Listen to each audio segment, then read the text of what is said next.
Good morning and welcome to the Tuesday, August 15th Board of County Commissioners meeting. We do begin our meetings with an invocation.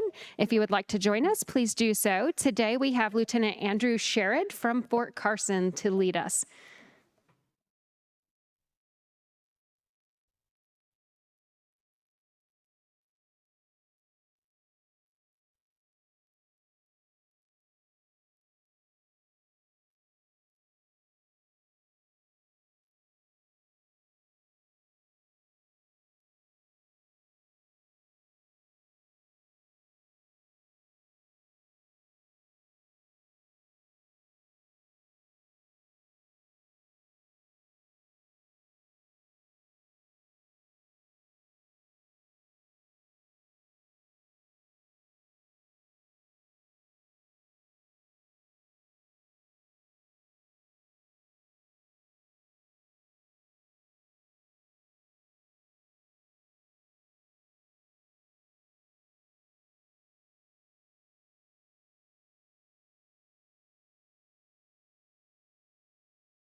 And Lieutenant, would you mind also leading us in the Pledge of Allegiance, please? Thank you. Right here.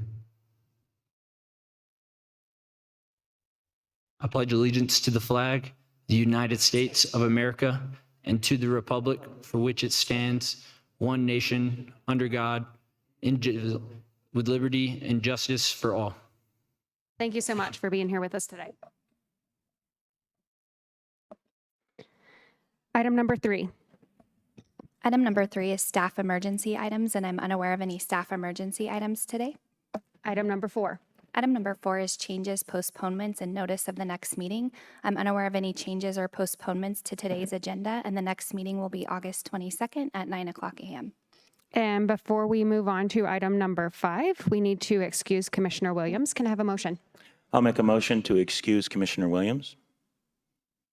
Second. That has been moved and seconded. Commissioner Vanderwerf.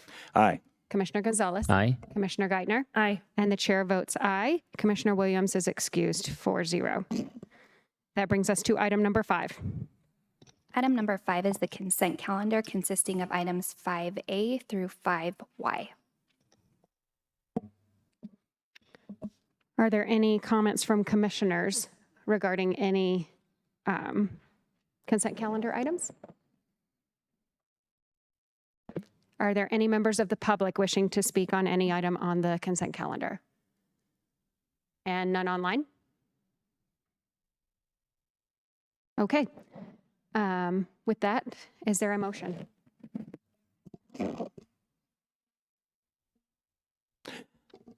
I'll make a motion to approve the consent calendar items 5A through 5Y. Second. That has been moved and seconded. Commissioner Vanderwerf. Aye. Commissioner Gonzalez. Aye. Commissioner Geithner. Aye. And the chair votes aye. That passes 4-0.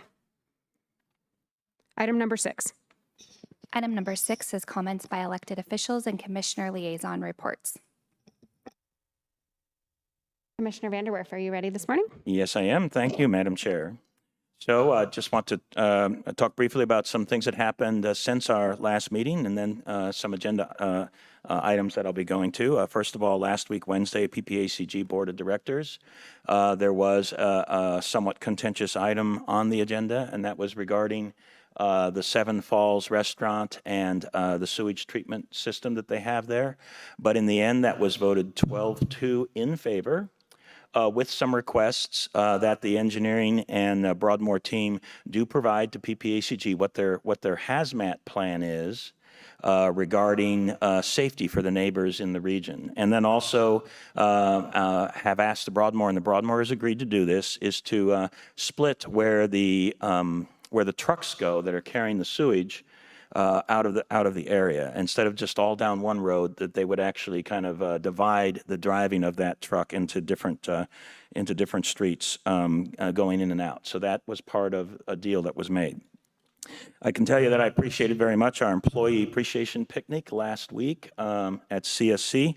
Always fun to talk to the fantastic employees that we have for El Paso County, and just really had a blast there. And I would bet my fellow commissioners had a lot of fun as well.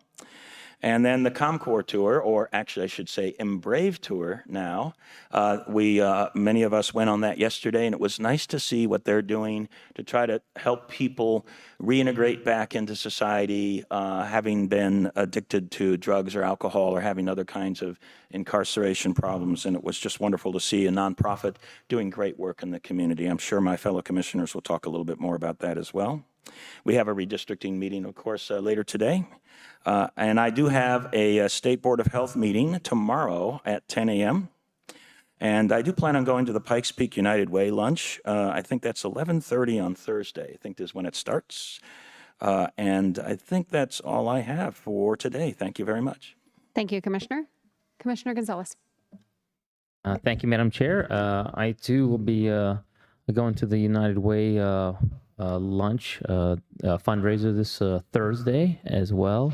And then Friday, we have the Happy Trails event, which is an annual Friends of Our Nature Centers fundraiser over at the Bear Creek Nature Center. I believe it begins at 6 p.m.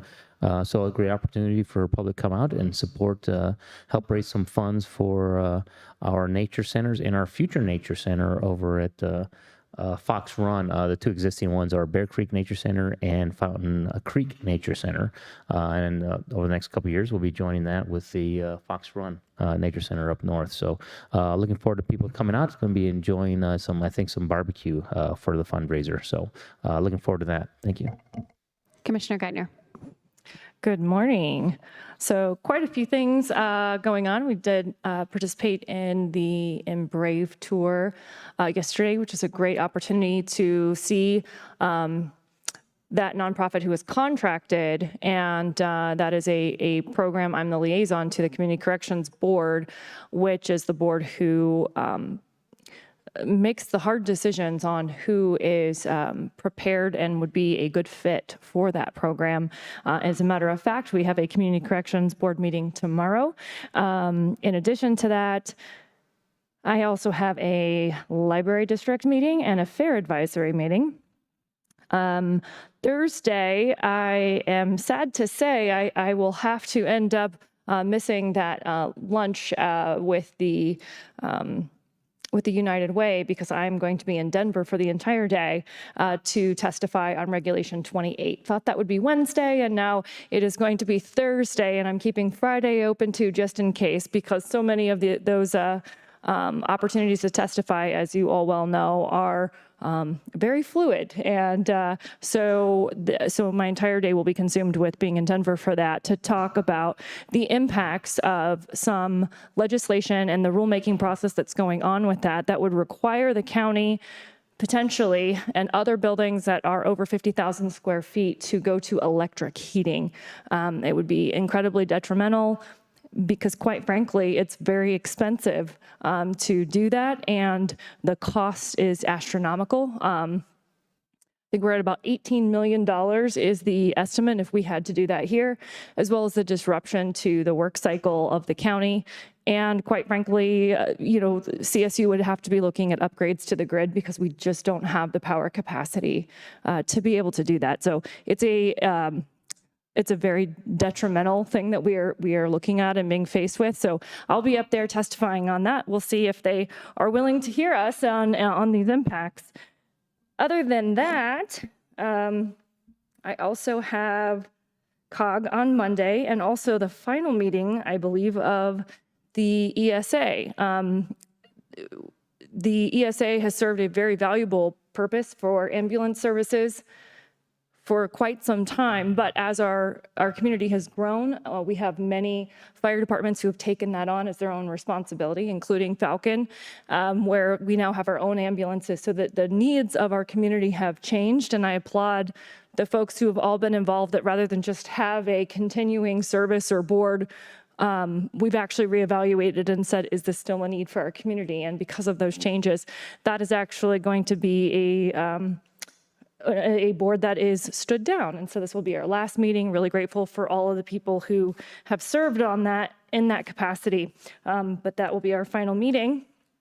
And then very last thing, rather than an event, is just a statement that I was made aware just this morning that Moody's Analytics has put out a figure of $709 for the increase for the average family since 2 years ago, and just their standard, the same things that they were getting 2 years ago, it's now costing $709 more a month. I thought that was pretty staggering. It's a reminder that the inflation that we are experiencing, the cost of living that we are experiencing across the nation, but I think it's actually a bit worse here, as I think also there was an article last week that I read about Denver having the worst inflation across the United States. So it's important for us to continue looking for ways to combat that and bring down the cost of living for our citizens. Thank you, Commissioner. Commissioner Gonzalez, read it. Oh, thank you. Sorry, Madam Chair. I did forget tomorrow afternoon, 5 p.m., Pikes Peak Library District will have their meeting over at the East Library, and I'll try to participate in that as well as the liaison. Thank you. And it looks like Commissioner Vanderwerf also would like a redo. I appreciate Madam Chair's willingness to let me do so. First of all, I just want to express my appreciation to Commissioner Gonzalez about mentioning the Happy Trails event. Unfortunately, I won't be able to be there because quite some time ago, I did sign up for a Special Forces fundraiser golf scramble, and that's to raise money for fallen Special Operations Forces soldiers. So I'll be at that. It's a great cause, but I just won't be at the Happy Trails event. I'll also express my appreciation to Commissioner Geithner for talking about the inflation challenges. Yeah, I think the striking thing about that, $700 a month is over, that's over $8,000 a year. Somebody on a pretty tight income, that is a massive, massive impact. That's now choosing between health care and food for people that are on limited incomes. And that's what inflation does. It's the worst possible form of, it's not a tax, but it's basically a tax on everybody, because things like the federal government won't stop printing money, which means there's more money in the market than there is goods. And every time the government keeps printing money, this gets worse and worse and worse. So I appreciate Commissioner Geithner bringing that up. Thank you. Thank you. Commissioner Geithner, I am sorry that your practice on the cornhole will not get to be applied at the Pikes Peak United Way Burgers and Bags event on Thursday, but certainly grateful that you are willing to go testify on El Paso County residents and citizens and organizational behalf to the state regarding their rulemaking. So, as has been mentioned by my colleagues, we will have the final redistricting commission meeting at 1 p.m. this afternoon. There have been 3 maps presented for finalists, and we will be making a decision on those today. I too got to attend the Embrave, formerly Comcor, tour yesterday, and it's really encouraging to see an organization that began with a very narrow and specific lane that they operated in, and to see that in order to operate in the best way for our community, they needed to expand their scope somewhat and figure out a different way to do things. The innovation that I see out of that organization is impressive, and it also helps us to see as policymakers how and where government intersects with that. What barriers maybe we're inadvertently throwing up that keep them from from doing their job in the nonprofit sector, and how we can potentially make it easier and also be able to identify where the gaps in the criminal justice system are. So I'm very excited to have had kind of a full 360 view of what that organization is doing, because I think it will help us as we're looking at the really difficult issues around criminal justice, and then how that feeds into Department of Human Services and other services, ultimately to have people get to full self-sustaining and hardworking members of our community. So my mind has been spinning since that tour about all the ways and things that we can, and in some cases can't and shouldn't interact. But once again, the demonstration of how our nonprofit community can intersect and help fill the gaps that government can't is really great. And with that, I think my colleagues have mentioned everything else, other than that there is a new issue of the Courier, the El Paso County newsletter, available online. Our public information office has done just a really fantastic job of getting out information, and I'm excited to see the latest issue of the Courier. That can be found online. There are a limited number of printed copies available at county buildings, but always available online. With that, any other final comments? All right. Item number 7. Item number 7 is community service organization reports, and there are none. Item 8. Item number 8 is public comment on items not scheduled on the agenda. And Madam Chair, no one signed in for public comment. Okay. I see no one in the audience, but for the record, I will call. Is there any member of the public wishing to speak on an item not on the agenda in the audience? Hearing none. Any online? And none online. Item number 9.